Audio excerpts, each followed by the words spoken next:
PV Anwar കൊളുത്തിവിട്ട വിവാദ വിഷയങ്ങൾ കത്തി നിൽക്കെ ഇടതുമുന്നണിയുടെ നിർണായക യോഗം ചേരുകയാണ്.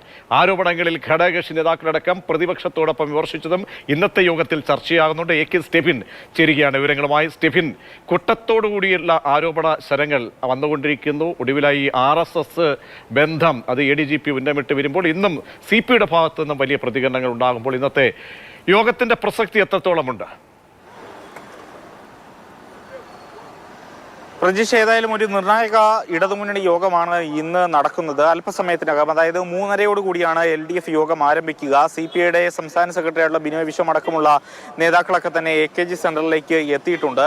ഏറ്റവും പ്രധാനമായും പരസ്യമായി തന്നെ CPI എടുക്കുന്ന ഒരു നിലപാട് ഇത്തരത്തിൽ ഈ അതിഗുരുതരമായ ഒരു ആരോപണമാണ് അൻവറിന്റെ ഭാഗത്തു നിന്നും ഉണ്ടായത്. അതായത് മുഖ്യമന്ത്രിയുടെ ഓഫീസിനെതിരെയും ഉന്നത പോലീസ് ഉദ്യോഗസ്ഥനായ ADGP MR അജിത് കുമാറിനെതിരെയും ഉയർന്നിരിക്കുന്ന ഈ ആരോപണങ്ങളുടെ ഒരു പശ്ചാത്തലത്തിൽ അദ്ദേഹത്തെ മാറ്റി നിർത്തിക്കൊണ്ടൊരു അന്വേഷണം നടത്തണമെന്നുള്ളതാണ് CPIയും RJDയും ഉൾപ്പെടെയുള്ള ഘടകകക്ഷികൾ ആവശ്യപ്പെടുന്നത്. ആ ആവശ്യം CPM അംഗീകരിക്കുമോ എന്നുള്ളതാണ് ഏറെ നിർണായകമാകുക. ഏതായാലും അതടക്കമുള്ള വിഷയങ്ങൾ പ്രത്യേകിച്ചും ഇന്നത്തെ LDF യോഗത്തിൽ ചർച്ചയാകും. ഒപ്പം EP ജയരാജൻ LDF കൺവീനർ സ്ഥാനത്ത് നിന്ന് മാറിയ ശേഷം TP രാമകൃഷ്ണൻ LDF കൺവീനറായി ചുമതലയേറ്റ ശേഷമുള്ള ആദ്യ LDF യോഗമാണ് ഇന്ന് നടക്കുന്നത്. അതടക്കം പ്രാധാന്യമുണ്ട്. ഏറ്റവും പ്രധാനമായും ഇത്തരത്തിൽ ഈ അൻവർ കൊളുത്തിവിട്ട, പ്രത്യേകിച്ചും ഭരണപക്ഷത്തിലെ ഒരു MLA തന്നെ കൊളുത്തിവിട്ട ഇത്തരത്തിലുള്ള ആരോപണങ്ങൾ വലിയ തോതിൽ ചർച്ചയാകുമ്പോൾ ഗവർണർ അടക്കം ഇത്തരത്തിൽ റിപ്പോർട്ട് തേടുന്ന ഒരു സാഹചര്യമുണ്ട്. അതുകൊണ്ട് തന്നെ അതീവ ഗൗരവത്തോടു കൂടിയാണ് CPIയും ഈ യോഗത്തെ സമീപിക്കുന്നത്. ഏതായാലും പുറത്തു പറഞ്ഞ ഈ കാര്യങ്ങൾ CPI മുന്നണി യോഗത്തിൽ ഉന്നയിക്കുമോ അല്ലെങ്കിൽ RJD അടക്കമുള്ള ഘടകകക്ഷികൾ ഉന്നയിക്കുമോ എന്നുള്ളതാണ് ഏറെ നിർണായകമാകുക. ഏതായാലും എന്ത് തീരുമാനം ഇതുമായി ബന്ധപ്പെട്ട് പ്രത്യേകിച്ചും MR അജിത് കുമാറിനെ മാറ്റി നിർത്തിക്കൊണ്ടൊരു അന്വേഷണത്തിലേക്ക് കടക്കുക, അല്ലെങ്കിൽ അതടക്കം പോലീസ് സേനയിൽ എന്തെല്ലാം തരത്തിലുള്ള ഒരു നവീകരണം ഉണ്ടാകുമെന്ന അടക്കമുള്ള കാര്യങ്ങളാണ് ഇന്ന് LDF യോഗത്തിൽ പ്രധാനമായും ചർച്ചയാക്കുക. 3:30 യോഗം ആരംഭിക്കും. സ്റ്റെഫിൻ, ഇവിടെ പുതുതായി TP രാമകൃഷ്ണൻ കൂടി LDFന്റെ തലപ്പത്തേക്ക് വരുമ്പോൾ അദ്ദേഹവും പുറത്ത് പറഞ്ഞത് വളരെ ഗൗരവമേറിയ ആരോപണം എന്നാണ് അൻവറിൻ്റേത്.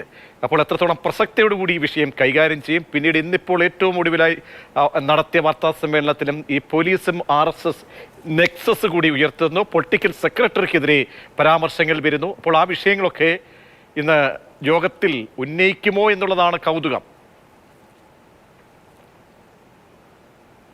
സ്റ്റെഫിൻ, പ്രജീഷ്, കാരണം പല തരത്തിലുള്ള പ്രശ്നങ്ങൾ, പ്രതിസന്ധികൾ CPMനെ സംബന്ധിച്ചിടത്തോളവും ഇടതുമുന്നണിയെ സംബന്ധിച്ചിടത്തോളവും ഇപ്പോൾ നിലവിലുണ്ട്. അത് കൊളുത്തിവിട്ടിരിക്കുന്നത് ഭരണപക്ഷത്തെ ഒരു MLA ആണെന്നുള്ളതാണ് ഏറ്റവും പ്രധാനപ്പെട്ട കാര്യം. PV അൻവർ ആണ് ഇത്തരത്തിൽ അതിഗുരുതരമായ ആരോപണം മുഖ്യമന്ത്രിയുടെ ഓഫീസിലെ പൊളിറ്റിക്കൽ സെക്രട്ടറി, അതോടൊപ്പം ADGP അജിത് കുമാർ എന്നിവർക്കെതിരെ ഉയർത്തിയിരിക്കുന്നത്. അതുകൊണ്ട് തന്നെ അതീവ പ്രാധാന്യത്തോടു കൂടി തന്നെ ഇന്ന് ഈ കാര്യങ്ങളെല്ലാം തന്നെ ചർച്ച ചെയ്യും എന്ന കാര്യം ഉറപ്പാണ്. ഏതായാലും CPI പിന്നോട്ടില്ല എന്നുള്ളത് തന്നെയാണ് നമുക്ക് പരസ്യ പ്രതികരണങ്ങളിൽ നിന്നൊക്കെ തന്നെ വ്യക്തമാകുന്നത്. ആദ്യം ഇത്തരത്തിൽ ADGP അജിത് കുമാറിനെ മാറ്റി നിർത്തിക്കൊണ്ട് ഒരു അന്വേഷണം നടത്തണമെന്ന് പലതരത്തിലുള്ള അഭിപ്രായം CPIയിൽ നിന്നൊക്കെ ഉയർന്നെങ്കിലും CPM അത്തരത്തിലൊരു നിലപാട് എടുക്കാത്തത് കൊണ്ട് തന്നെ വീണ്ടും ആ രീതിയിൽ CPMനോട് ചേർന്നുകൊണ്ട് മുന്നണിക്ക് യാതൊരു തരത്തിലുള്ള പ്രശ്നങ്ങളും ഉണ്ടാകരുത് എന്ന് ഒരു ഉറച്ച നിലപാട് ഉള്ളതുകൊണ്ട് CPI ഔദ്യോഗികമായി അല്ലെങ്കിൽ അത്തരത്തിൽ പരസ്യമായി ഒന്നും തന്നെ പ്രതികരിച്ചില്ല.